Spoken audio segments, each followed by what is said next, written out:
Welcome to YouTube channel आज class में एक बार फिर से आप सभी लोगों का बहुत बहुत स्वागत है।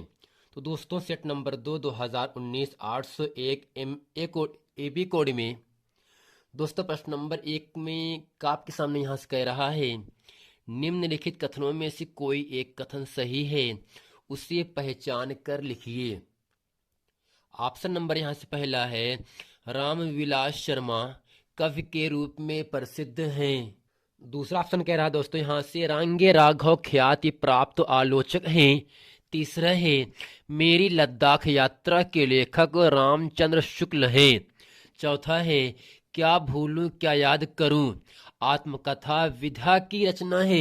दोस्तों इन चारों ऑप्शन में ऑप्शन नंबर यहाँ से आपका चौथा सही है, क्या भूलूं क्या याद करूं आत्मकथा विधा की रचना है। जबकि दोस्तों क्या भूलूं क्या याद करूं के लेखक हरिवंश राय बच्चन हैं।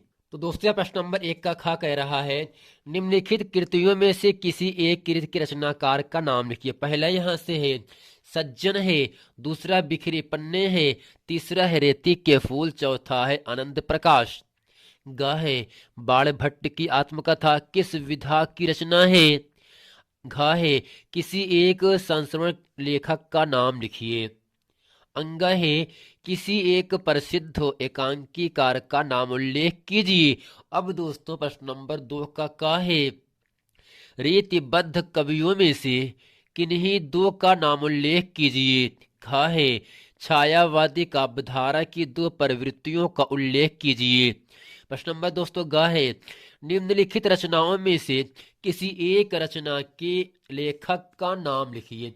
अब दोस्तों यहां से कह रहा है पहला प्रश्न है इसमें वैराग्य संदीपनी के रचनाकार कौन है या लेखक कौन है। दूसरा है प्रेम वाटिका के लेखक, तीसरा है ग्राम गीत, चौथा है मुकुल। दोस्तों यहां से प्रश्न नंबर 2 के ग में 4 रचना दिया गया है, हमें इन चारों रचनाओं के लेखक का नाम लिखना है। आइए दोस्तों चलते हैं प्रश्न नंबर 1 का खास से प्रश्न नंबर 2 के गा तक अच्छे तरीके से पढ़ते हैं। तो दोस्तों यहाँ प्रश्न नंबर 1 के खा में हमें 4 कृति दिया गया है जो कि आपके सामने है। इन चारों कृतियों का हमें रचनाकार का नाम लिखना है। जैसा कि जो पहली कृति है वो आपका सज्जन है, तो सज्जन कृति के रचनाकार जयशंकर प्रसाद हैं। बिखरे पन्ने के रचनाकार पद्मलाल पुन्नालाल बख्शी हैं। रेती के फूल के रचनाकार रामधारी सिन्ह दिनकर जी हैं। जबकि दोस्तों अनंत प्रकाश के रचनाकार उदय शंकर भट्ट हैं। तो यहाँ से सज्जन के रचनाकार जयशंकर प्रसाद, बिखरे पन्ने के रचनाकार पद्मलाल पुन्नालाल बख्शी और रेती के फूल के रचनाकार रामधारी सिंह दिनकर जी हैं। आनंद प्रकाश की रचनाकार उदय शंकर भट्ट हैं। अब दोस्तों प्रश्न नंबर 1 का ग है बाण भट्ट की आत्मकथा किस विधा की रचना है। दोस्तों इसका उत्तर क्या होगा उपन्यास, अर्थात यहाँ से बाण भट्ट की आत्मकथा उपन्यास विधा की रचना है। अब दोस्तों प्रश्न नंबर 1 का घाव के सामने यहां से कह रहा है किसी एक संस्मरण लेखक का नाम लिखिए। किसी एक संस्मरण लेखक का नाम लिखिए। तो दोस्तों इसका उत्तर क्या होगा महादेवी वर्मा। महादेवी वर्मा जी एक संस्मरण लेखक हैं, लेखिका हैं। दोस्तों यहां से अब कह रहा प्रश्न नंबर 1 का अंगा कह रहा है किसी एक प्रसिद्ध एकांकी का नाम उल्लेख कीजिए। किसी एक प्रसिद्ध एकांकीकार का नाम उल्लेख कीजिए। दोस्तों इसका उत्तर क्या होगा उदय शंकर भट्ट। यानी दोस्तों उदय शंकर भट्ट एक प्रसिद्ध एकांकीकार हैं। प्रश्न नंबर दोस्तों 2 का है रीतिबद्ध कवियों में से किन्हीं दो का नाम उल्लेख कीजिए। या दोस्तों रीतिबद्ध कवियों का हमें 2 नाम लिखना है।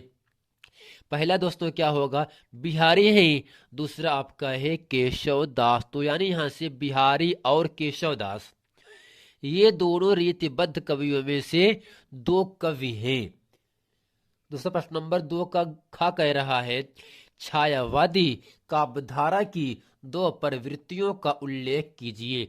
दोस्तों इसका उत्तर क्या होगा यहां से पहले हम लिखेंगे प्रकृति का मानवीकरण, दूसरा है सौंदर्य भावना, दोस्तों छायावादी काव्यधारा की जो दो प्रवृत्तियां होंगी आपके सामने, पहला क्या होगा, प्रकृति का मानवीकरण है, जबकि दूसरा है सौंदर्य भावना है।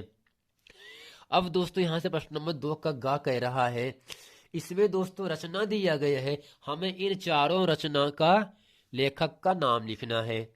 जैसा कि दोस्तों जो आपकी पहली रचना है वैराग्य संदीपनी है, दूसरा है प्रेम वाटिका, तीसरा है ग्राम गीत है, चौथा है मुकुल। दोस्तों वैराग्य संदीपनी के लेखक जो हैं वे आपके तुलसीदास हैं। प्रेम वाटिका के लेखक रसखान हैं। ग्राम गीत के लेखक राम नरेश त्रिपाठी हैं। जबकि दोस्तों मुकुल के लेखक सुभद्रा कुमारी चौहान है। तो यहां से वैराग्य संदीपनी तुलसीदास, प्रेम वाटिका रसखान, ग्राम गीत राम नरेश त्रिपाठी, मुकुल सुभद्रा कुमारी चौहान के लेखक दोस्तों हैं।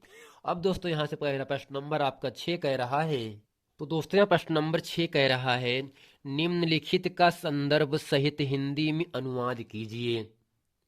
अब दोस्तों यहां से हेडिंग करते हैं संदर्भ, इसमें लिखेंगे प्रस्तुत गद्यांश हमारी पाठ्य पुस्तक संस्कृत परिचायिका के भारतीय संस्कृति नामक पाठ से उद्धृत है।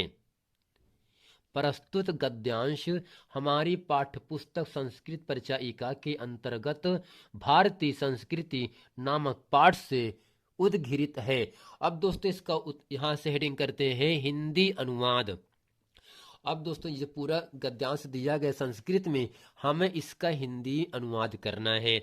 अब दोस्तों यहाँ आपके सामने कह रहा है, भारतीय संस्कृति ही तू सर्वेशम मातावलंबिनाम संगम स्थली। तो दोस्तों यहां से होगा संगम स्थली का मतलब होता है मिलने का स्थान, यानी यहां से क्या होगा, भारतीय संस्कृति ही तू सर्वेशम मतावलंबिनाम संगम स्थली। भारतीय संस्कृत तो सभी मतों को मानने वालों की संगम स्थली है। क्या दोस्तों, भारतीय संस्कृत तो सभी मतों को, सर्वेशम का मतलब सभी मतों को मानने वालों की संगम स्थली है। अब दोस्तों अगला यहां से कह रहा है, काले काले विविधान विचारा भारतीय संस्कृतौ समाहिता। तो दोस्तों यहाँ से समाहिता का मतलब होता है आमिले। क्या होगा, आमिले। तो यहाँ से काले काले का मतलब होता है समय समय। काले काले विविधा विचारा भारतीय संस्कृतौ समाहिता, समय समय पर विविध यानी विभिन्न विचार भारतीय संस्कृति में आ मिले।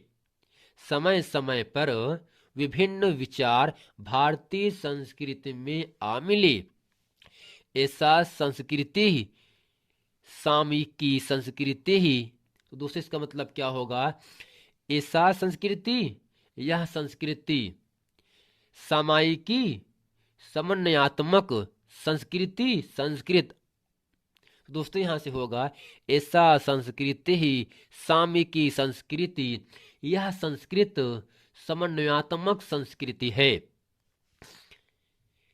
यस्याह जिसके, यस्याह विकासी विविधानाम जातीनाम संप्रदायानाम विश्वासानाश्च योगदानम दृश्यते। दोस्तों यहां से क्या होगा, यहां से जिसके विकास में विभिन्न जातियों, संप्रदायों और विश्वासों का योगदान दृष्टिगोचर है। तो यस विकासी विविधानाम जातीनाम संप्रदायानाम विश्वासनाश्च योगदानम दृश्यते।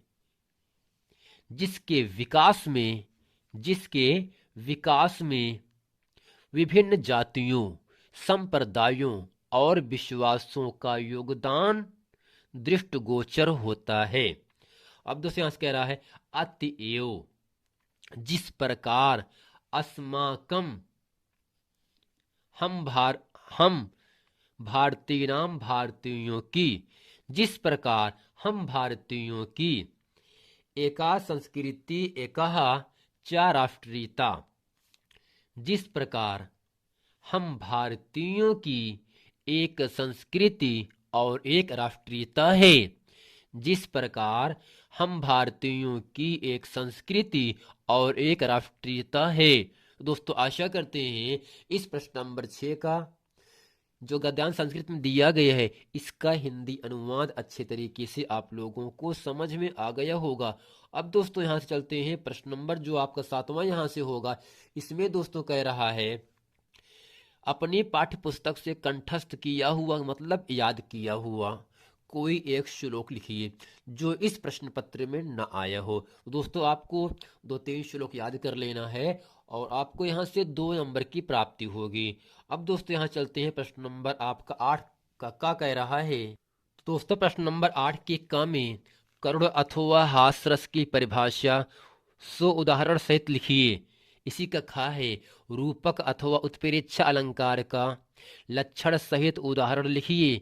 गा है सोरठा अथवा रोला छंद की परिभाषा उदाहरण सहित लिखिए। तो दोस्तों आशा करते हैं करुण और हास्य रूपक उत्प्रेक्षा में दोनों में से एक, सोरठा और रोला दोनों में से एक परिभाषा अच्छे तरीके से आप लोग तैयार कर लिए होंगे। अब दोस्तों यहां से प्रश्न नंबर 9 का कह रहा है निम्नलिखित उपसर्गों में से किन्हीं 3 के मेल से एक एक शब्द बनाइए।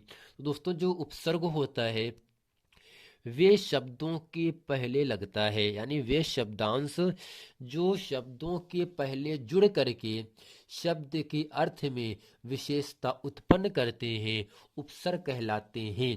जबकि दोस्तों जो प्रत्यय होता है प्रत्यय शब्दों के अंत में लगता है, अर्थात वे शब्दांश जो शब्दों के अंत में जुड़ करके शब्द के अर्थ में विशेषता उत्पन्न कर देते हैं प्रत्यय कहलाते हैं। तो दोस्तों कहने का मतलब ये होगा उपसर्ग शब्दों के पहले लगता है जबकि प्रत्यय शब्दों के बाद में लगता है। दोस्तों यहाँ प्रश्न नंबर 9 के काम में हमें उपसर्ग दिया गया है। हमें इन सभी उपसर्गों से हमें शब्द बनाना है एक एक। अधि अप अनु उप निर अभि खा है। दोस्तों खा में हमें प्रत्यय दिया गया है त्वा ता पन वा वट। इन सभी प्रत्ययों का हमें एक एक शब्द बनाना है। प्रश्न नंबर दोस्तों गा है निम्नलिखित में से किन्हीं 2 के समास विग्रह कीजिए तथा समास का नाम लिखिए। जैसा कि पहला है नवरत्न है, हानि लाभ है, विषधर है, स्वर्ण कलश है। दोस्तों नवरत्नों का समूह, हानि लाभ हानि और लाभ, विषधर विष को धारण करने वाला, स्वर्ण कलश स्वर्ण रूपी कलश। अब दोस्तों प्रश्न नंबर घ यहां से कह रहा है निम्नलिखित में से किन्हीं 2 शब्दों के तत्सम रूप लिखिए। पहला है कंधक दोस्तों स्कंध होता है, दर्शन का दर्शन होता है, कोक का कोष्ठ होता है, मानुष का मनुष्य होता है। प्रश्न नंबर दोस्तों अंगा है निम्नलिखित में से किन्हीं 2 शब्दों के 2 पर्यायवाची शब्द लिखिए। यानी ऐसे शब्द जो एक से अधिक अर्थ रखते हैं पर्यायवाची शब्द कहलाते हैं। तो यहाँ से गाय है, रात्रि है, बादल है, अग्नि है, वायु है। तो हमें इन 5 शब्दों का 2 पर्यायवाची शब्द लिखना है। अब दोस्तों इसी के साथ यहाँ से प्रश्न नंबर 10 का आपके सामने क्या कह रहा है। इसमें दोस्तों कह रहा है निम्नलिखित में से किन्हीं 2 में संधि विच्छेद कीजिए और संधि का नाम लिखिए। जैसे कि छात्राज्ञा, छात्र धन आज्ञा। दोस्तों होगा यहां से यड़ संधि, महाओजह महाधन ओजह। यह दोस्तों वृद्धि संधि में जाएगा तथेयो तथा धन एव तथेयो वृद्धि संधि में। प्रत्येकम प्रतिधन एकम। आप ये दोस्तों आधा ता है आधा त्र है, तो ये दोनों शब्द क्या होंगे दोस्तों छात्राज्ञा और प्रत्येकम आपके यड़ संधि में जाएगा। जबकि महोजह और तथ्यो इसके ऊपर औ की मात्रा लगाया गया है यहाँ से, तो इसका मतलब क्या होगा ये जो महोजह और तथ्यो शब्द है यह आपका जो संधि होगा वह दोस्तों आपका वृद्धि संधि होगा। खा में दोस्तों निम्नलिखित शब्दों की तृतीय विभक्ति बहुवचन अर्थात मति फल का और नदी तद का तृतीय विभक्ति बहुवचन आपसे पूछ रहा है। इसके साथ प्रश्न नंबर जो आपका है निम्नलिखित में से किसी एक की धातु लकार पुरुष तथा वचन लिखिए। चाहे दोस्तों हमें आसम का लिखना, चाहे दर्शावाह का, चाहे पचायम पचयम का। तो इन तीनों हमें केवल एक करना, लेकिन हम आपको तीनों बताएंगे। आहसम दर्शावाह पचयम। तो दोस्तों आइए चलते हैं प्रश्न नंबर 9 का पांचों खंड और प्रश्न नंबर 10 का जो 3 खंड है इसको अच्छे तरीके से हम सीखते हैं।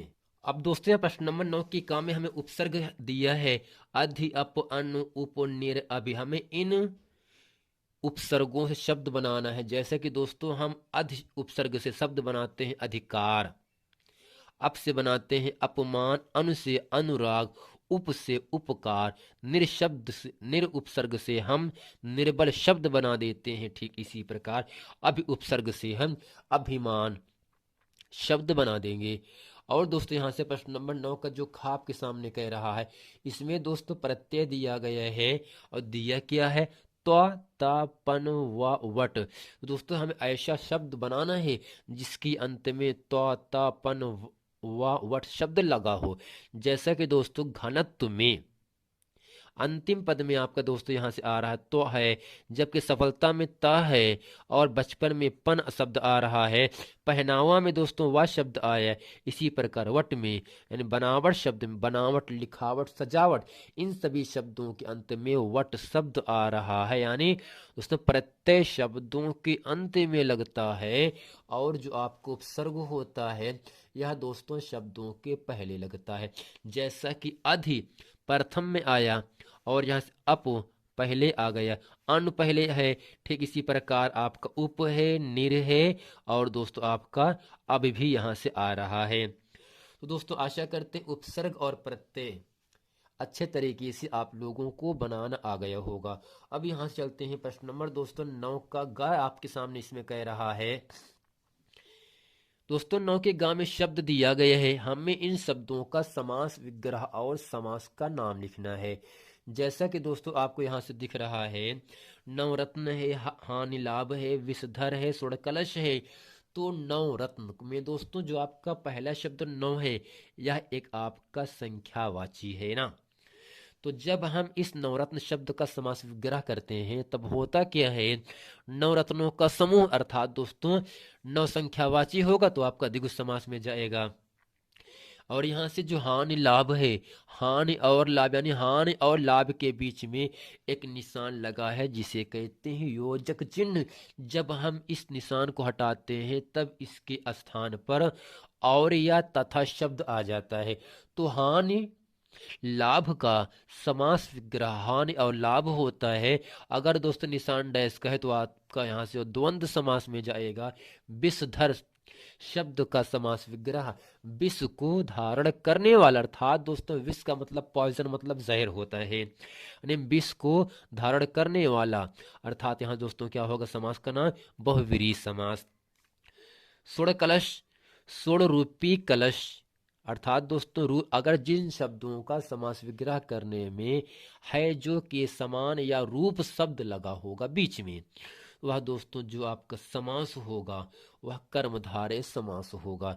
है जो के समान या रूप, अगर शब्दों का समास विग्रह कर रहे हैं जैसे यहाँ पर लिखा गया स्वर्ण रूपी कलश, अगर इस समास विग्रह में है जो या के समान या अगर रूप शब्द लगा होगा तो आपका जो समास का नाम होगा कर्मधारय समास होगा।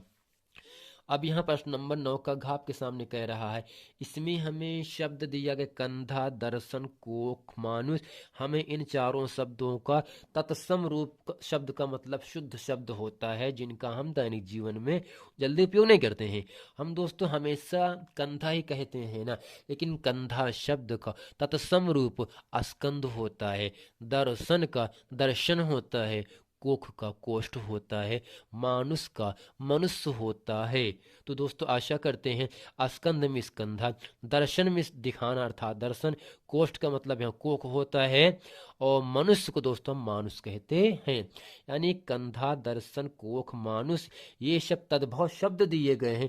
इन सभी तद्भव शब्दों का तत्सम शब्द आपके सामने स्कंद, दर्शन, कोष्ठ, मनुष्य है। दोस्तों आशा करते हैं प्रश्न नंबर घ तक अच्छे तरीके से आप लोगों को समझ में आ गया होगा। अब दोस्तों प्रश्न नंबर 9 का अंगा कह रहा है, दोस्तों शब्द दिया गया है गाय, रात्रि, बादल, अग्नि, वायु।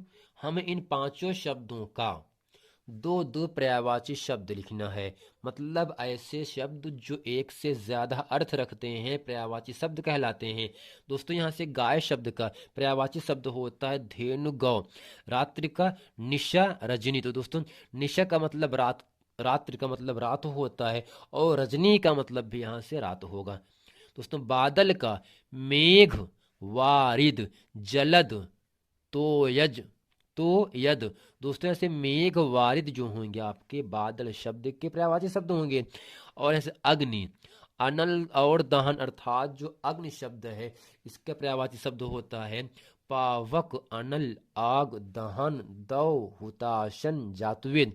और दोस्तों ऐसे वायु शब्द का पर्यायवाची शब्द होता है समीर और पवन। दोस्तों समीर का मतलब वायु का मतलब हवा होता है, पवन मिस हवा होता है, समीर मिस हवा होता है, और वायु के माने भी दोस्तों हवा होता है जो हम सांस लेते हैं, अर्थात ऑक्सीजन गैस। प्रश्न नंबर दोस्तों 10 का कह रहा इसमें ये शब्द दिया गया छात्राज्ञा, महोजा, तथेव, प्रत्येकम। दोस्तों छात्राज्ञा होगा संधि विच्छेद इसका, छात्र धन आज्ञा आधत्र है यड़ संधि में जाएगा। महोजो पर दो पाई दोस्तों होगा, तो यहाँ महाधन ओजा अर्थात वृद्धि संधि। तथेव तथा धन एव, था के ऊपर आई की मात्रा होने की वजह से वृद्धि संधि में जाएगा। प्रत्येकम अधूरा शब्द आ रहा है, संधि विच्छेद होगा। प्रतिधन एकम यड़ संधि में जाएगा। अगर दोस्तों बीच में अधूरा शब्द होगा तो यड़ संधि में जाए, जैसे यहाँ पर तेरा और ता, ये दोनों में दोस्तों आपके अधूरे शब्द हैं, तो यहाँ से आपका यड़ संधि में जाएगा। जबकि महोजा और तथे के ऊपर ऐ की मात्रा लगाया गया है, इसकी वजह से आपका वृद्धि संधि हो जाएगा। तो छात्राज्ञा, छात्र धन आज्ञा, महोजह महाधन ओजह, तथेव तथा धन एव, प्रत्येकम प्रतिधन एकम। अब प्रश्न नंबर 10 का यहाँ से खा कह रहा इसमें मति, फल, नदी, तद का हमें शब्द दिया गया है। हमें इसका तृतीय विभक्ति बहुवचन लिखना है, अर्थात धातु रूप दिया गया है और तृतीय विभक्ति बहुवचन आपको लिखना है। तो दोस्तों यहाँ से मति शब्द का तृतीय विभक्ति बहुवचन मति भी होता है। फल का तृतीय विभक्ति बहुवचन दोस्तों फले होता है। नदी का तृतीय विभक्ति बहुवचन नदी भी होता है, और तद स्त्रीलिंग का तृतीय विभक्ति बहुवचन तय होता है। अब दोस्तों प्रश्न नंबर 10 के यहाँ से गा कह रहा है आपके सामने आसन। दोस्तों हस धातु का लट लकार उत्तम पुरुष एक वचन है। द्रच्छावा दृश्य धातु का लट लकार उत्तम पुरुष द्विवचन होगा। जबकि पचीयम पच धातु रूप का विधिलिंग लकार है, उत्तम पुरुष दोस्तों और आपका एक वचन है। दोस्तों आशा करते हैं यहाँ से इस सेट नंबर आपका 2000 दोस्तों यहाँ से 19801 AB कोड में प्रश्न नंबर 1, प्रश्न नंबर 2 और दोस्तों इसके साथ जितने भी प्रश्न हैं, जैसा कि दोस्तों प्रश्न नंबर जो आपका यहाँ से 11 प्रश्न होगा उसमें दोस्तों निबंध लिखने के लिए आपको दिया जाएगा 9 नंबर के लिए। और जो प्रश्न नंबर 12 होगा इसमें दोस्तों जो जवाहर खंड का आप लिखना होता है, यानी पंडित जवाहरलाल नेहरू के बारे में लिखना होता है, और इसको लिखने से आपको 3 नंबर की प्राप्ति होगी। और दोस्तों प्रश्न नंबर जो 5 होगा आपका, इसमें 3 लेखक दिए जाएंगे, हमें इन तीनों में से एक का जीवन परिचय लिखना होगा। और दोस्तों प्रश्न नंबर जो 5 का ख होगा इसमें दोस्तों कवि का जीवन परिचय आपको लिखना पड़ेगा, जबकि आपको 3 नंबर के लिए मिलेगा। दोस्तों आशा करते हैं ये पूरा प्रश्न वीडियो अच्छे तरीके से आप लोगों को समझ में आ गया होगा। मिलते हैं दोस्तों नेक्स्ट वीडियो में, तब तक के लिए थैंक यू।